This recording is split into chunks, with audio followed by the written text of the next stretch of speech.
Assalamualaikum warahmatullahi wabarakatuh. Halo semuanya teman-teman. Selamat siang. Selamat datang kembali di channel kesayangan kita, channel Ilo Entry. Dan masih bersama saya Ilo. Dimanapun teman-teman berada, semoga teman-teman selalu dalam keadaan sehat walafiat tanpa kekurangan satu apapun. Amin amin ya robbal alamin. Doa terbaik untuk teman-teman semua ya. Dan di siang hari yang sangat panas ini, waduh, ini berapa ya? 37 atau 39 derajat nih ya.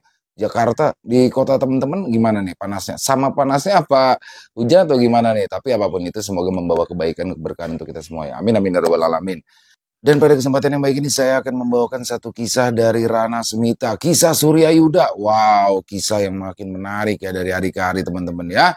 Tapi sebelum kita masuk ke dalam kisahnya, buat teman-teman yang mungkin belum subscribe channel Ilo Entry, bisa diklik dulu tombol subscribe. Jangan lupa lonceng notifikasinya juga dinyalakan agar teman-teman selalu mendapatkan notifikasi dari konten-konten yang akan kami upload selanjutnya.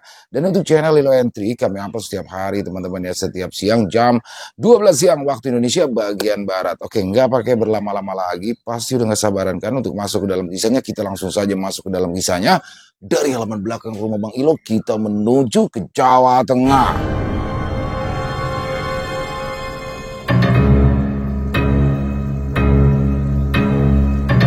Pertempuran dahsyat di markas Harimau Besi. Kisah Surya Yuda.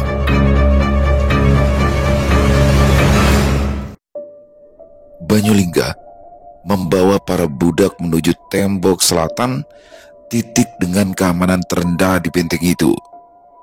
Jika dia tidak bisa membuka pintu gerbang pun, dia bisa membantu orang-orang untuk melompati tembok itu dengan mudah.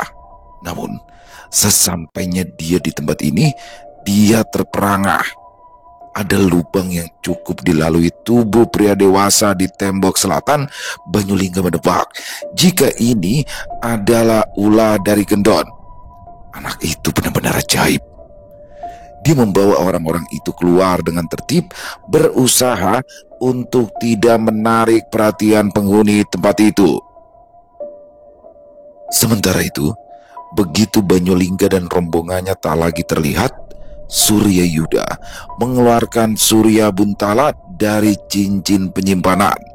Surya Buntala, tombak milik Rangga Geni, berkilau ketika Surya Yuda mengalirkan sumber energi miliknya. Pertempuran yang akan dihadapi bukanlah pertempuran biasa. Dia juga tidak bisa menggunakan senjata biasa untuk menghadapinya. "Hei, siapa di sana?" teriak seorang pria berpakaian bandit yang membawa golok di tangannya. Surya Yuda menoleh. Dia menyeringai. Ketika melihat seorang penjaga yang berjalan ke arahnya, dia hanya mengayunkan tombaknya dan sebuah angin tajam muncul melesat ke arah pria tersebut. Sebelum pria tersebut bisa menyadari apa yang sedang terjadi, sebuah lubang muncul di dadanya dan menembus hingga ke punggung. Setelah mengejang sebentar, tubuh pria tersebut berhenti untuk selamanya. Surya Yuda melangkah dengan santai menuju bangunan tempat para petinggi berada. Beberapa penjaga yang melintas tidak luput dari serangannya. Ini adalah ruangan pesta tempat Gendon dan Banyulingga tadi mendapat jamuan. Sudah ada banyak orang yang mengerumuni tempat tersebut. Kebanyakan dari mereka adalah para pelayan dan juga pengawal para saudagar yang sedang ikut dalam jamuan. Surya Yuda melangkah dengan tenang. Dia sudah bertekad untuk tidak mengampuni siapapun malam ini. Kejahatan harus dicabut sampai akarnya agar tidak terus terjadi. Setidaknya itulah yang difikirkan Surya Yuda.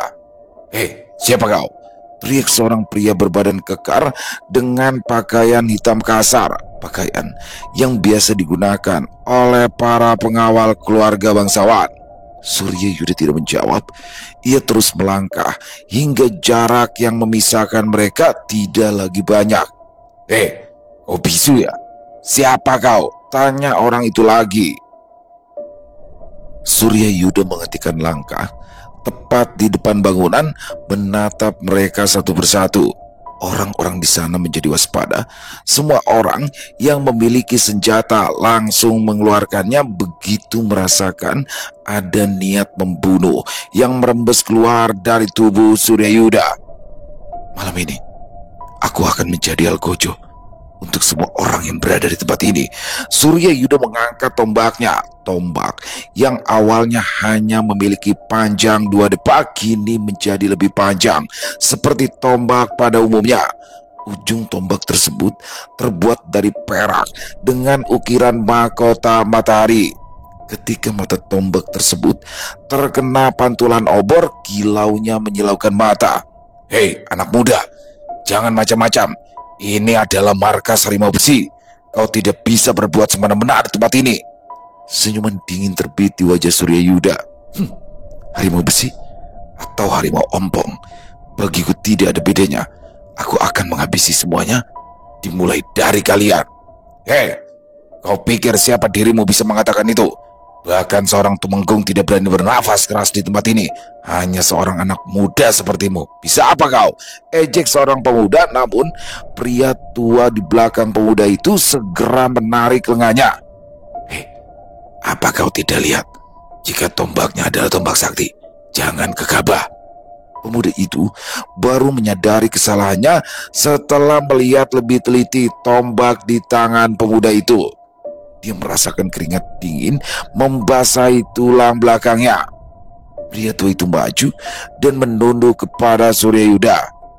Tuan muda, saya Sengkala, kepala pelayan di kediaman Tumenggung Lukito. Saya harap Anda mau memberikan wajah pada saya. Aku hanya memiliki satu wajah.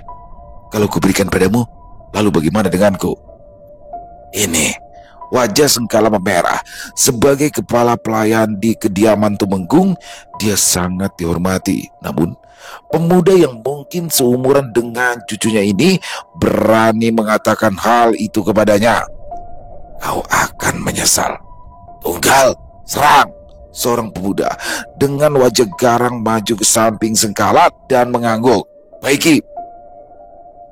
Pemuda itu mengangkat goloknya dan melompat ke arah Suryayuda. Goloknya berkilau ketika terkena pantulan obor. Mati kau! Golok tersebut sudah hampir mengenai kepala Suryayuda.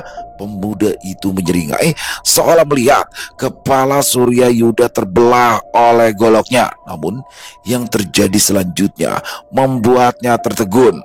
Suryayuda dengan santai menggeser tubuhnya, membuat golok itu hanya mengenai angin kosong. Sial!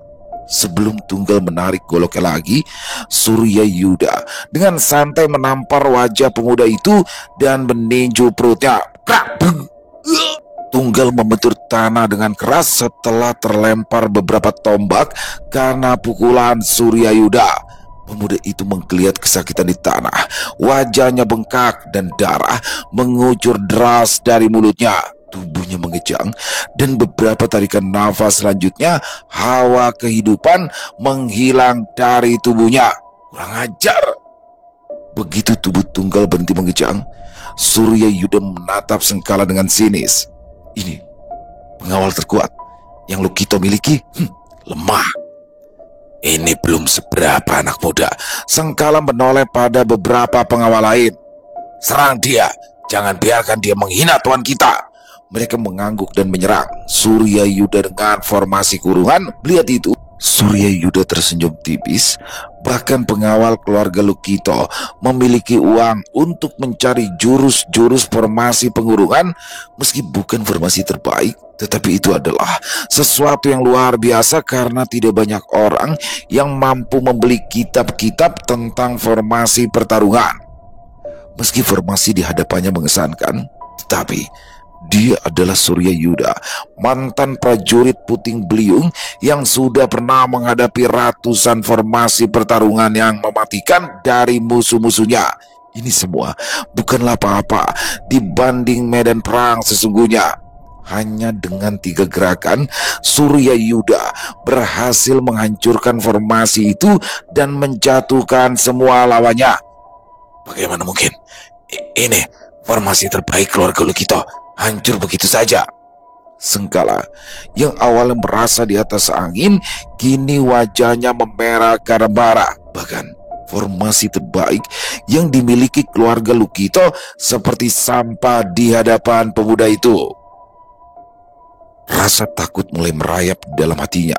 Dia tidak menyangka akan menyinggung pemuda dengan bakat yang begitu mengerikan. Malam ini, jika dia tidak menyelesaikan masalah ini dengan baik, maka keluarga Lukito yang akan menyelesaikan hidupnya. Sebelum Surya Yuda bereaksi lebih jauh, pria tua itu menjatuhkan lututnya, memohon dengan wajah penuh penyesalan. Tuan muda, maafkan saya. Saya memiliki mata, tapi tidak bisa melihat. Bukan menjawab, Surya Yuda mendengus dan mengibaskan tangannya. Satu tarikan nafas kemudian, kepala Sengkala terpisah dari badannya dengan begitu mulus, seolah terpotong oleh pedang yang begitu tajam. Mereka yang awalnya memandang remeh Surya Yuda, kini mulai memikirkan cara untuk melarikan diri. Jangan pernah berpikir untuk kabur dariku. Hei, siapa kau? Ada masalah apa sampai kau ingin membunuh kami? Kita tidak pernah bertemu sebelumnya. Kenapa kau ingin membunuh kami? Siapa aku tidak penting. Orang yang akan mati seperti kalian tidak pantas untuk mengetahuinya. Hei, jika kau memang punya masalah dengan kelompok harimau besi, bunuh saja mereka.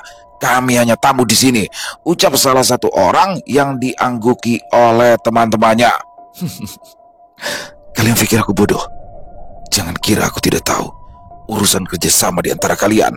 Surya Yuda melirik ke atap dan menjentikan jarinya. Seorang pria berjubah hitam yang sedang membidiknya dengan panah langsung jatuh dengan kepala berlubang. Hei, dia itu hanya satu orang. Kalau kita menyerangnya bersama-sama, dia pasti kesulitan. Jangan bodoh, perbedaan kekuatan kita sangat besar. Ketika mereka terjebak dalam kebimbangan, dari arah barat terdengar derap langkah kaki yang mendekat. Surya Yuda menoleh dan menghela nafas panjang. Sepertinya penghuni tempat ini sudah menyadari jika ada sesuatu yang tidak beres. Habisi pemuda itu, teriak seorang pria berpakaian hijau yang memiliki bekas luka di wajahnya. Surya Yuda menebak jika dia adalah salah satu harimau penjaga, mereka yang memiliki kekuasaan untuk memimpin pasukan kecil akan diberi julukan sebagai harimau penjaga. Sementara 4 orang yang bertanggung jawab dengan 4 gerbang utama mendapat gelar 4 harimau utama. Informasi ini didapatkan oleh Surya Yuda ketika mendengar percakapan beberapa penjaga. Orang-orang itu menyerang Surya Yuda dengan brutal. Surya Yuda masih belum menggunakan tombaknya. Ia menangkis serangan-serangan yang datang padanya dengan tangan kosong. Beberapa orang terpental dan menabrak rekan-rekan di belakangnya setelah menerima serangan dari Surya Yuda. Maju kalian semua, jangan berikan dia ruang, teriak harimau penjaga. Surya Yuda menyeringai. Semakin banyak orang yang menyerang, maka dia bisa dengan cepat menyelesaikannya. Tombak di tangan Surya Yuda berputar, menciptakan angin tajam yang mengitari tubuhnya. Semakin lama pusaran angin itu meluas, merobek pakaian yang dikenakan orang-orang itu. Tak berhenti di sana, angin itu juga mulai menggores kulit mereka. Menjauh, serang dengan panah, perintah harimau penjaga. Anggota kelompok harimau besi segera mundur. Beberapa kelompok panah segera bersiap dan membidik Surya Yuda. Desingan anak panah yang membelah udara seperti suara angin malam. Belasan anak panah itu melesat ke arah Surya Yuda. Namun sebelum panah-panah itu mengenai tubuh Surya Yuda, panah-panah itu terpental ke segala arah. Surya Yuda melompat, mengibaskan badan tombaknya ke arah gerombolan lawan yang langsung mementalkan mereka. Belasan orang itu tumbang dengan tubuh dipenuhi luka. Harimau penjaga tertegun melihat kemampuan Surya Yuda yang begitu mengerikan. Lumayan juga, ucap harimau penjaga mencoba tetap tenang. Dia meraih sesuatu di balik pinggangnya, sepasang senjata dengan bentuk seperti cakar harimau yang sangat tajam. Sebelum menyerang Suryayuda, dia menoleh ke salah satu prajuritnya yang masih berdiri. "Cari bantuan, cepat." "Baik Tuhan." Meski bisa menghentikannya, Suryayuda tidak melakukannya karena dia ingin menghabisi semua yang berhubungan dengan kelompok harimau besi. "Mampus kau!" teriak harimau penjaga seraya menyerang Suryayuda. Cakar besi di tangannya berkilau. Suryayuda menghindari serangan tersebut. Meski kemampuannya di atas harimau penjaga, tetapi harimau penjaga memiliki seni gerakan yang sangat bagus. Pergerakannya baik untuk menyerang, bertahan, atau menghindar, memiliki efektivitas yang sangat tinggi. Selain itu, dengan pengalaman bertarungnya yang tak lagi terhitung jumlahnya, harimau penjaga mampu menjadi lawan yang tangguh untuk Suryayuda. "Sial, siapa yang berani membuat kekacauan di sini?" Terdengar suara yang menggema dari dalam bangunan. Tak lama kemudian, pintu terbuka. Seorang pria yang menggunakan jubah coklat berjalan keluar dengan murka. Semua orang di sana segera memberi jalan dan menunduk hormat. "Tuan Maung Bodas."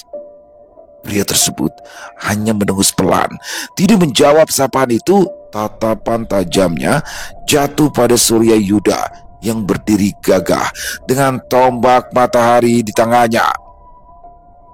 Ketika jarak antara keduanya hanya tersisa satu tombak, Maung Bodas menghentikan langkahnya.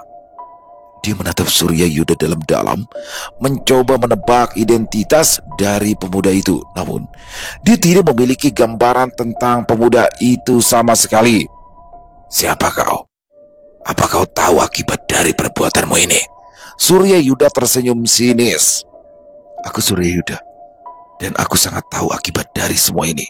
Maung Bodas menyeringai. Nama itu bukan nama yang asing di telinganya, meski dia tidak pernah menyangka jika pemuda itu akan datang ke tempat seperti ini. "Kau tahu, dan kau masih melakukan ini. Sebenarnya kau ini berani atau bodoh?" Kenapa berani atau bodoh? Kenapa bukan berani atau pintar? Maung Bodas tertawa. Dia mengedarkan pandangannya. Ada banyak orang yang sudah jatuh karena pemuda di depannya ini. "Apa ini alasannya? Kau mengirim pelayanmu untuk mengalihkan perhatianku?" "Ya, kau pintar juga Patua. Aku memang mengirimnya untuk mengalihkan perhatianmu." Maung Bodas menghela nafas panjang dan mengangguk. "Kuakui, caranya cukup cerdas. Aku menebak jika kau melakukan ini demi budak-budak itu. Apa aku benar?" "Ya." "Kau tahu mereka semua sudah terkena racun?" "Ya, aku tahu." "Kau sudah tahu, tapi tetap melakukannya. Benar-benar berani." Tatapan Maung Bodas begitu tajam pada Suryayuda. "Karena kau melakukan ini demi budak-budak itu, kau pasti tidak akan melepaskanku, bukan?" Tepat sekali. Senyum dingin tersungging di wajah Maung Bodas. Dia lantas menoleh pada orang-orangnya. "Siapapun yang mampu melukai Suryayuda akan mendapat 100 keping emas. Mereka yang bisa membunuh Suryayuda akan mendapat 100.000 keping emas." Suryayuda tertegun. Kekayaan pasar budak mencapai jumlah itu benar-benar mengerikan. Sementara orang-orang yang mendengar ucapan Maung Bodas menjadi gelisah karena bahagia. Tidak perlu membunuh pemuda itu, cukup melukai pemuda itu saja sudah mendapatkan bayaran yang begitu besar. Perlu diketahui, 1 keping emas setara dengan 100 koin perak. Upah mereka bekerja sebagai pelayan kediaman atau prajurit tidak lebih dari 20 perak sebulan.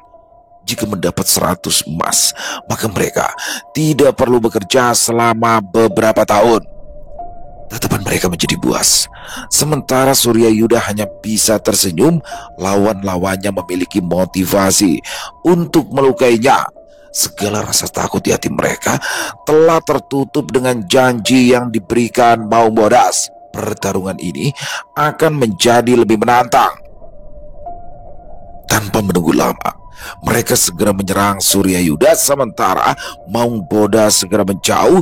4 harimau utama berdiri mengelilinginya untuk melindunginya. Puluhan orang menyerang Suryayuda secara bersamaan, namun hanya dalam waktu singkat mereka tumbang. Mata tombak matahari berlumur darah dan Suryayuda masih belum berhenti. Membunuh setiap 10 langkah, tak terbendung hingga 1000 mil, itu adalah filosofi pertarungan yang selama ini ia terapkan. Tidak banyak gaya, tetapi lebih fokus untuk menjatuhkan lawan. "Badai matahari!" teriak Suryayuda seraya memutar tombaknya.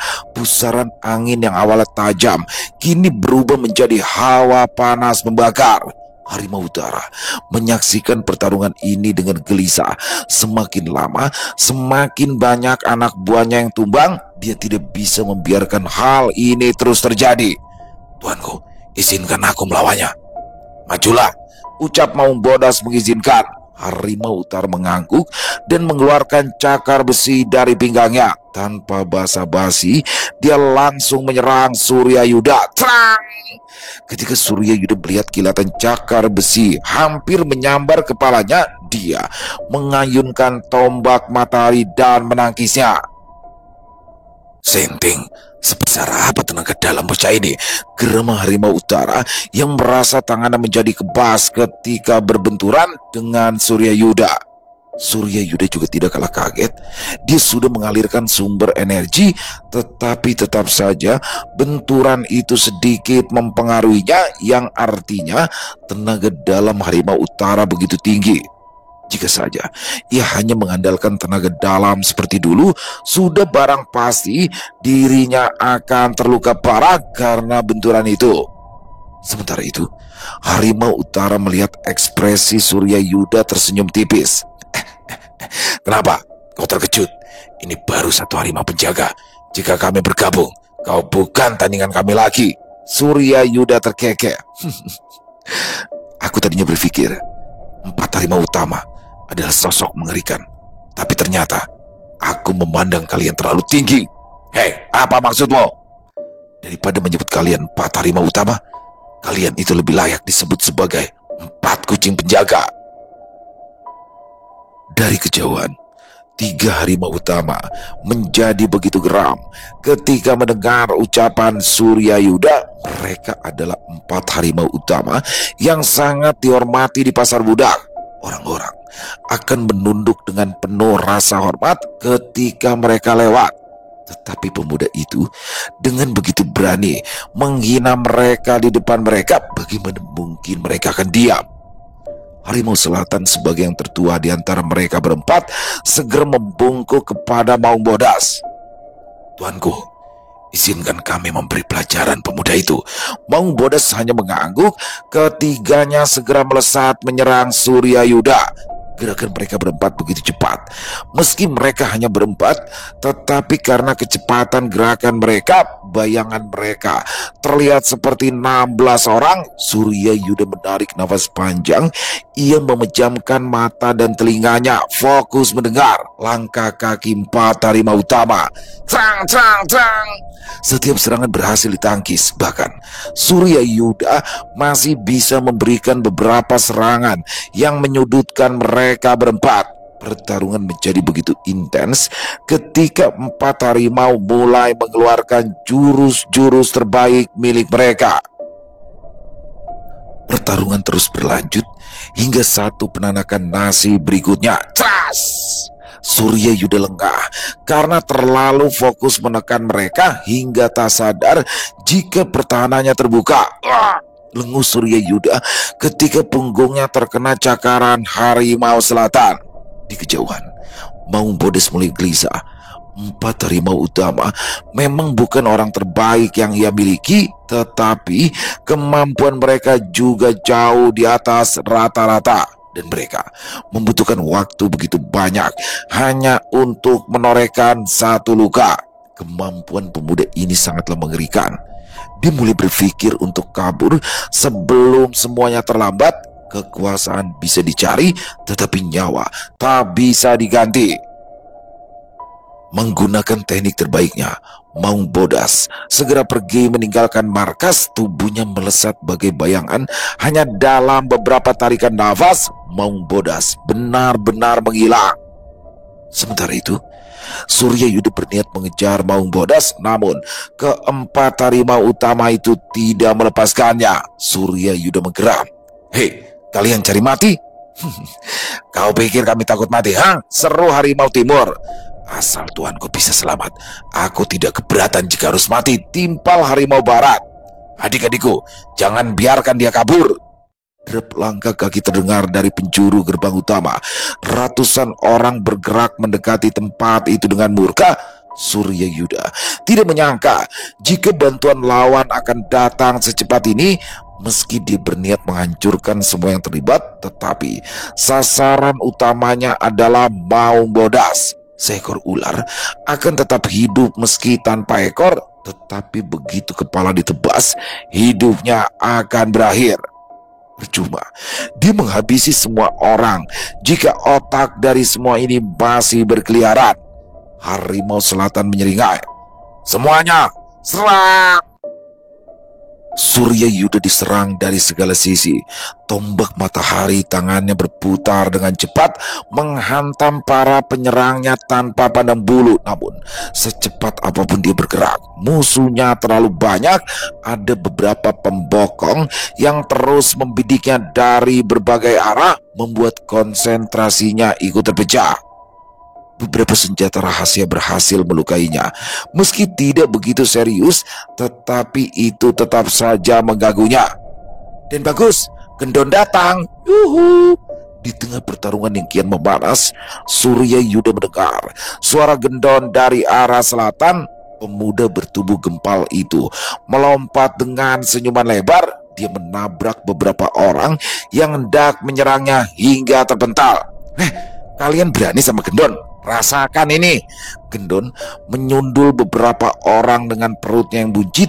Hanya dalam beberapa tarikan nafas, Gendon sudah berada di samping Surya Yuda. "Hei, kenapa kau di sini? Tugasmu mengobati orang-orang itu."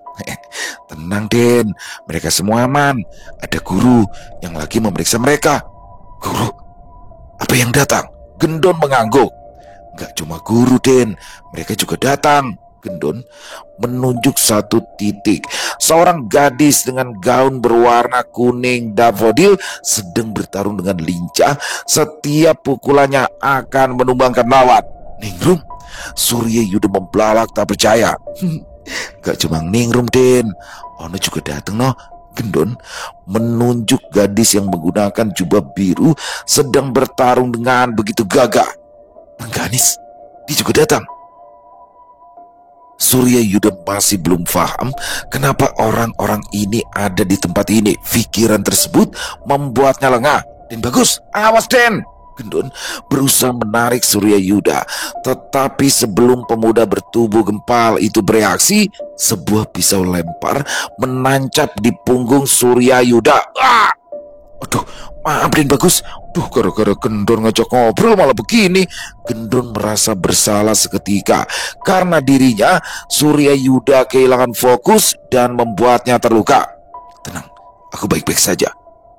Meski Surya Yuda mengatakan tidak apa-apa, tetapi Gendon tetap merasa bersalah. Di tangannya kini terdapat bola besi, senjata yang Banyulingga berikan padanya. "Rasa ini, Bribil Super." Bola besi itu melesat dengan begitu cepat karena didorong dengan tenaga dalam yang besar. Krak! Begitu bola besi itu mengenai pundak orang yang menyerang Surya Yuda, orang itu tumbang dengan pundak yang hancur. Gendon menegos. "Nah, itu akibatnya kalau macam-macam sama Den bagusnya Gendon."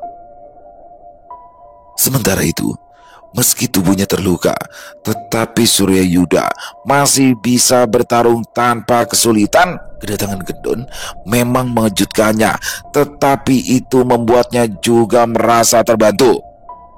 "Surya, kejar Maung Bodas. Biarlah yang di sini menjadi urusanku," ucap Ki Antasena yang juga datang membantu. "Ki Antasena?" Pria tua itu tersenyum. Aku akan menjaga Ningrum dan Rengganis, juga menahan 4 kucing busuk itu. Kejar Maung Bodas. Surya Yuda mengangguk. Ya, target utamanya malam ini memang Maung Bodas. Ia memutar tombak yang lebih cepat, membuat orang-orang kesulitan menjangkaunya dan menciptakan peluang untuk kabur. Gendon yang bertarung tak jauh darinya juga membantu membukakan jalan bagi Surya Yuda. Dan bagus, hati-hati yo, nanti Gendon nyusul. Surya Yuda hanya mengangguk.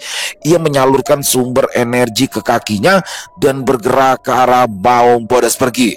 Sial, kemana dia perginya? Gerutu Surya Yuda. Dia melompat dari dahan ke dahan mencoba mencari Maung Bodas. Anak muda, kau mencariku?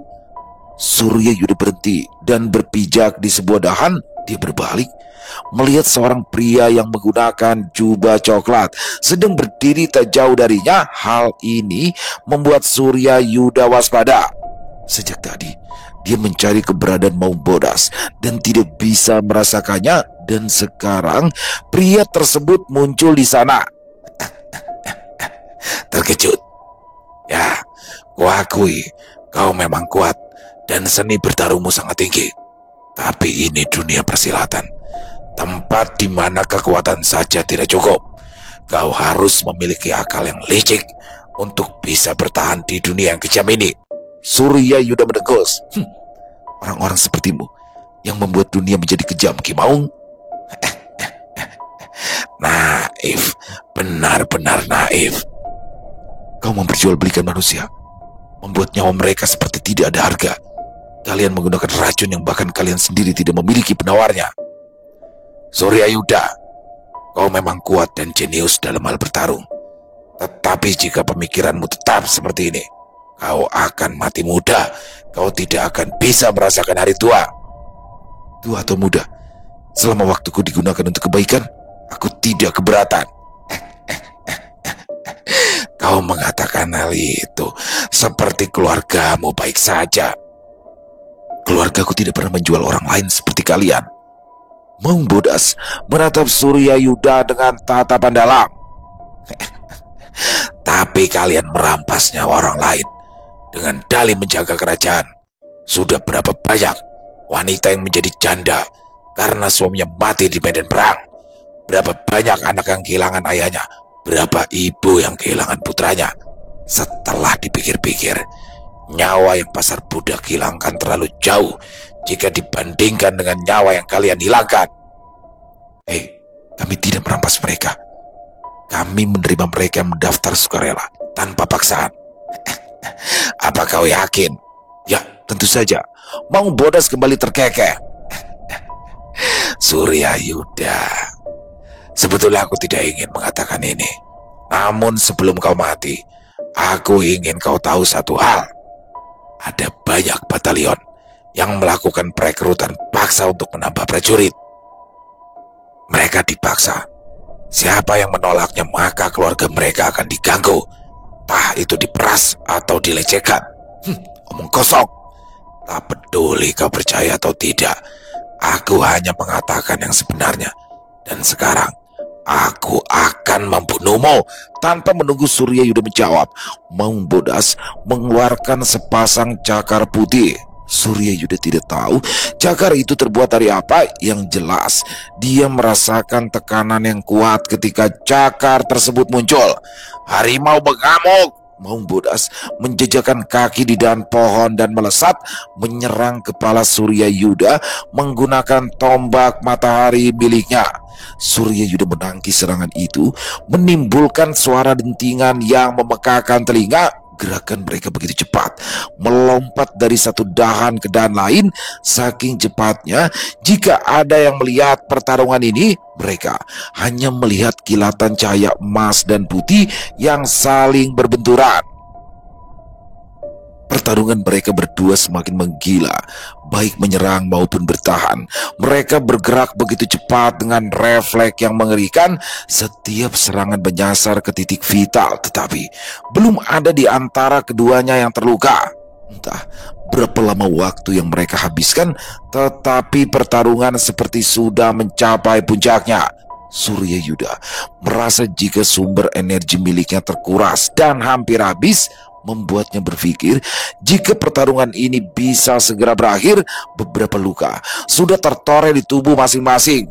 Maung Bodas menatap Surya Yuda, nafasnya tersengal. Tidak pernah dia bertarung sampai selelah ini sebelumnya. Jika terus berlanjut, maka dia akan rugi sendiri. Namun, Maung Bodas tidak ingin terlihat lemah.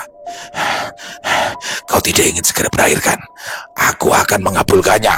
Siulan panjang terdengar dari berbagai penjuru hutan.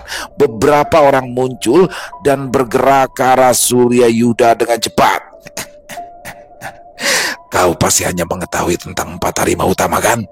Maka aku akan memperkenalkan padamu kekuatan utama pasar budak harimau bayangan. Tunjukkan kekuatan kalian. Orang-orang itu segera mengepung Surya Yuda dari berbagai arah. Surya Yuda memandangi mereka satu persatu. Pertempuran di atas pohon seperti ini tidak akan menguntungkannya. Dia ingin mengarahkan mereka agar bertarung di tanah, tetapi setiap jalan keluar sudah tertutup. Formasi harimau bayang. Mereka bergerak serempak, menyerang Surya Yuda dari segala sisi secara bersamaan, membuat Surya Yuda beberapa kali terkena cakar besi di tangan mereka. Darah merembes keluar, tetapi itu tidak membuat Surya Yuda berhenti. Dia mengeluarkan segenap kemampuannya. Meski tubuhnya mulai mencapai batas dan setiap serangan akan menimbulkan rasa sakit, tetapi Surya Yuda tetap melakukannya. Jeripayanya tidak sia-sia. Satu persatu anggota harimau bayangan jatuh tersungkur, membuat formasi harimau bayang menjadi formasi yang tidak lengkap. Hanya dalam beberapa tarikan nafas, seluruh anggota harimau bayangan habis. Tidak ada satupun yang tersisa. Mereka semua mati di tangan Surya Yuda. Dari arah selatan, Surya Yuda melihat bayangan besar mendekat dengan kecepatan tinggi. Dia tersenyum tipis, tahu siapa yang sedang bergerak ke arahnya. Ada kelegaan yang merayap di hatinya. Dan bagus, Gendon datang. Yuhu. Gendon berteriak dengan riang. Pakaiannya basah karena darah, tetapi Surya Yuda yakin jika itu bukanlah darahnya. Maaf yo, Gendon lama. Itu banyak banget sih orang-orang yang datang, bikin Gendon capek aja deh. Jangan banyak bicara, Don. Ayo lekas bantu aku. Siap, Den, bagus. Gendon siap bantu. Surya Yuda mengeluarkan sebuah pedang dari cincin semestanya dan melemparkannya pada Gendon. Ini adalah pedang pemberian Indra Yuda yang selalu menemani setiap pertempuran Surya Yuda. Namun, sejak tubuhnya memiliki sumber energi, senjata ini tak lagi cocok untuknya. Gendon pakai Bribil Super aja, Dan, bagus. Bribil Super? Yo, senjata yang kemarin dikasih sama Kakang Liga. Orang yang kena itu pasti jerit kalau kayak dilempar Bribil. Sudah, ambil saja, jangan bantah. Akhirnya Gendon mengangguk setuju. Dia tidak ingin jika Surya Yuda sampai marah kepadanya dan mengusirnya lagi. Sementara itu, Maung Bodas menelan pil pemulih energi karena tenaga dalamnya yang telah terkuras. Kedatangan pemuda bertubuh gempal itu memberikannya sedikit waktu untuk mengambil nafas. Sedikit demi sedikit, tenaga dalamnya mulai terisi lagi, membuat tubuhnya menjadi lebih segar. Kalian para pemuda hebat. Jika saja kalian menggunakan kekuatan ini dan bergabung dengan pasar budak, aku akan memastikan masa depan kalian begitu cerah. Gendon menatap Maung Bodas dengan senyuman lebar. Dia adalah murid Ki Arya Saloka. Ini bukan kali pertamanya ia mendapatkan tawaran seperti itu, tetapi tidak ada satupun yang menarik perhatiannya. Urus saja masa depanmu itu, Ki Maung. Selama Gendon jadi murid Ki Arya, masa depan Gendon pasti cerah. Itu jika kau masih bisa terus hidup setelah bertempur denganku. Ya jelas dong, Gendon tetap bisa hidup. Asal Ki Maung tahu aja ya, Ki Antasena dari tadi itu udah ngawasin kalian. Cuma dia mau lihat seberapa jauh Dan bagus berkembang. Ekspresi Maung Bodas berubah. Dia tahu Dia tahu dengan jelas siapa sosok Ki Antasena itu, salah satu petarung terbaik di tanah Majapura, sosok yang tidak mungkin dia akan singgung. Apa hubungan kalian dengan Ki Antasena? Apa hubunganku dengan anak nakal ini? Dia adalah calon suami dari murid kesayanganku, ucap Ki Antasena yang tiba-tiba muncul di samping Suryayuda. Dia menatap Suryayuda dengan kagum. Aku akan menyelesaikan ini untukmu. Suryayuda merasa keberatan, tetapi mengingat kondisinya mulai melemah, akhirnya dia hanya bisa mengangguk pasrah. Ki Antasena berdiri dengan tenang, menatap Maung Bodas yang tampaknya mulai gelisah. Tanpa basa-basi, Ki Antasena menyerang Maung Bodas dengan tangan kosong. Dentuman demi dentuman mulai terdengar karena benturan serangan. Suryayuda menatap pertempuran tersebut dengan tatapan kagum. Dia sering mendengar nama Ki Antasena, tetapi belum sekalipun dia melihat secara langsung pertempurannya. Ini menjadi pengalaman pertama yang sangat mengesankan. Sementara itu, diam-diam Gendon mengamati setiap luka di tubuh Suryayuda. Sebelum dia menyusul Suryayuda, gurunya sudah berpesan kepadanya agar menjaga Suryayuda sebaik mungkin. Namun, melihat kondisi Suryayuda seperti sekarang, dirinya pasti akan mendapat hukuman berat. Beberapa siluet bayangan bergerak mendekat ke arah mereka. "Surya, kau baik-baik saja?" Ningrum dan Rengganis menghampiri Suryayuda dengan wajah yang cemas. "Surya, kau baik-baik saja?" Suryayuda tersenyum dan mengangguk. "Ya, aku baik-baik saja." "Bohong!" Ningrum menarik bahu Suryayuda dan melihat punggungnya. Ada banyak luka terbuka di tubuh Suryayuda. Bahkan jubah yang dikenakan oleh pemuda itu sudah basah karena darah. Entah itu darah lawan atau darahnya sendiri. "Dewa, luka separah ini, tapi kau mengatakan tidak apa-apa. Kau benar-benar keterlaluan." "Jangan panik, aku sungguh baik-baik saja." Ningrum melirik Gendon dengan tatapan tajam. "Hei, kenapa kau diam saja? Obati dia." "Dan bagus, kita ke penginapan aja yuk. Kita obatin di sana aja," ucap Gendon lemas. Dia tidak menyangka Ningrum dan Rengganis akan menyusulnya ke tempat ini. Jika saja dia tahu sebelumnya, maka dia akan membawa Suryayuda pergi. Suryayuda mengangguk setuju. Dia tidak ingin kedua gadis itu mengeluarkan jurus pamungkas mereka. "Ya, kita kembali ke penginapan. Lalu bagaimana dengan para tahanan? Mereka sudah aman di penginapan. Ada guru. Gak mungkin deh ada yang berani macam-macam sama mereka." Suryayuda kembali mengangguk. Nama besar kakeknya bisa membuat banyak pihak segan untuk bertindak. Untuk masalah Maung Bodas, ia mempercayakan masalah ini kepada Ki Antasena. Suryayuda kembali mengangguk. Nama besar kakeknya bisa membuat banyak pihak segan untuk bertindak. Untuk masalah Maung Bodas, ia memperhatikan masalah ini kepada Ki Antasena. Gendon memapa Suryayuda dan menggunakan ilmu meringankan tubuh, mereka bergerak kembali ke penginapan. Tempat itu kini sudah disewa sepenuhnya oleh Ki Arya Saloka untuk menampung para tahanan dari pasar budak. Kini tempat itu lebih mirip seperti balai pengobatan. Ki Arya Saloka sibuk memeriksa para tahanan, menentukan jenis racun yang berada di tubuh mereka, dan menulis resep obat yang akan diracik oleh orang-orangnya. 3 orang tabib sibuk meracik ramuan demi ramuan untuk para tahanan. Chandrika juga tampak sibuk membantu para tabib menyiapkan obat-obatan. Suryayuda berjalan dengan tertati menghampiri Ki Arya Saloka. "Yang Suryayuda memberi salam." "Kami memberi salam pada Ki Arya," sapa Rengganis dan Ningrum bersamaan. Hanya Gendon yang diam dan tertunduk ketakutan. Ki Arya Saloka melirik Gendon, membuat pemuda bertubuh gempal itu berlutut dengan tubuh gemetar. "Guru, maafin Gendon. Gendon gagal jagain Den Bagus. Soalnya Den Bagus orangnya gak sabaran banget." Suryayuda yang melihat Gendon begitu ketakutan merasa bersalah juga akhirnya. Dia segera bersimpu di samping Gendon. Eyang, jangan hukum Gendon. Ini kesalahanku. Jangan menghukumnya karena kesalahan yang tidak dilakukan. Gendon, kau akan membiarkan cucuku mati kehabisan darah?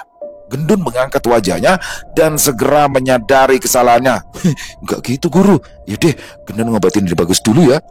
Dia bangkit dan menyeret Surya Yuda menuju ruangannya. Surya Yuda mengibaskan tangan. Berbagai macam obat dan peralatan muncul di meja kecil tak jauh dari tempat duduknya. Gendon, kau butuh bantuan? Tanya Rengganis yang ikut masuk ke dalam ruangannya itu. Bantu bukain bajunya di bagus deh. Tapi jangan sampai paku atau senjata rahasianya kecabut yo. Gendon khawatir itu pakunya ada yang kena pembuluh darah. Hati-hati. Tenang, aku bisa melakukannya sendiri, ucap Surya Yuda. Yang mana bisa, balas Gendon yang masih sibuk mempersiapkan beberapa bahan. Rengganis menoleh pada Ningrum. Ayo, kita lakukan bersama. Ningrum mengangguk dengan senyuman nakal. Dia sudah mengetahui hubungan antara Rengganis dan Surya Yuda. Pada awalnya, dia ingin mengamuk. Untung saja gurunya terus memberinya pengertian sehingga dirinya kini mau menerima keberadaan gadis itu. Kedua gadis itu merobek pakaian Surya Yuda menggunakan belati. Selain satu pisau yang menancap di punggung, ternyata ada beberapa paku yang menancap di tubuh pemuda itu. Tolong bantuin Gendon, panggilin Chandrika dong. Gendon perlu asisten nih yang bisa ngeracik obat. Rengganis mengangguk dan segera pergi memanggil Chandrika. Di ruangan itu hanya tersisa Surya Yuda, Gendon dan juga Ningrum. Gadis itu menghujani Surya Yuda dengan tatapan mengintimidasi. Surya, aku bisa memahami jika kau menjadikan Rengganis sebagai pendamping karena pertemanan kalian di masa lalu. Tapi Chandrika, apakah semudah itu jatuh cinta pada wanita? Ucap Ningrum yang membuat jantung Surya Yuda berdebar dengan kencang. Dia menatap Ningrum dan berusaha untuk tersenyum. Dia memiliki bakat yang sangat bagus dalam dunia pengobatan. Aku berniat meminta Eyang untuk menjadikan muridnya. Menjadikan murid Ki Arya agar status kalian setara. Setara untuk apa? Tanya Surya Yuda kebingungan. Setara untuk pernikahan. Jangan kira aku tidak tahu jika dia dulunya adalah gadis tahanan bandit dan kau ingin menjadikan murid Ki Arya agar derajatnya naikkan. Surya Yuda menghela nafas panjang. Ia sudah bersiap untuk momen seperti ini. Tetapi entah kenapa ketika sudah berada di depan Ningrum, keberaniannya menciut. Dan Ningrum, tolong jangan omelin Den Bagus dulu. Gendon mohon, marahnya disimpan dulu. Den Bagus ini lagi keracunan soalnya.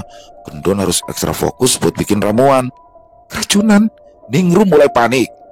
Gendon mengangguk dan menunjuk paku-paku yang menancap di tubuh Surya Yuda. Ini semua ternyata beracun. Mendingan Dek Ningrum ngomongin yang berguna saja. Siapa tahu ini jadi momen terakhir kalian bisa ngobrol. Selesai. Wow, luar biasa kolaborasi yang sangat apik nih antara Surya Yuda, Gendon dan juga Banyuliga. Wah, akhirnya di sini bagaimana bisa menerobos masuk ke markas Harimau Bersih ya, dan bertarung melawan pimpinan-pimpinannya di sana. Luar biasa sekali nih. Surya Yuda makin sakti ya. Jadi gini teman-teman, Surya Yuda itu benar kehilangan tenaga dalam, tapi dia memiliki energi. Dan energi ini dia dapat setelah dia berguru ya di Padepokan Raga Geni. Jadi dia nggak punya tenaga dalam, tapi dia punya energi yang berlimpah dan ini bisa disalurkan di tombak mataharinya. Luar biasa. Jangan sampai ketinggalan untuk besok ya. Terima kasih sekali lagi kepada Rara Smita atas kisahnya yang luar biasa. Ditunggu lagi untuk kisah-kisah selanjutnya dan semoga kisah barusan bisa menghibur teman-teman semua, para pecinta penikmat horor misteri, lebih khususnya lagi kepada para subscriber dari channel Ilo Entry. Buat teman-teman yang suka dengan videonya bisa diklik tombol like, tombol jempol, boleh juga dibantu di share ya link videonya ini ke teman-teman yang lain agar juga ikut merasa terhibur. Dan buat teman-teman yang mungkin punya komentar lain, punya pendapat lain tentang kisah barusan, silakan bisa menuliskan di dalam kolom komentar. Ataupun yang sekedar saling menyapa, insya Allah kami akan menjawab satu persatu. Di akhir kata, saya Ilo mengucapkan permohonan maaf apabila mungkin dalam pembawaan kisahnya barusan ada kata-kata saya yang salah, ataupun ada kata-kata saya mungkin yang kurang berkenan. Saya mohon dibukakan pintu maaf yang seluas-luasnya. Sampai berjumpa lagi di konten-konten kami selanjutnya. Masih bersama saya Ilo di channel Ilo Entry. Salam sehat, sukses selalu untuk kita semua. Wassalamualaikum warahmatullahi wabarakatuh.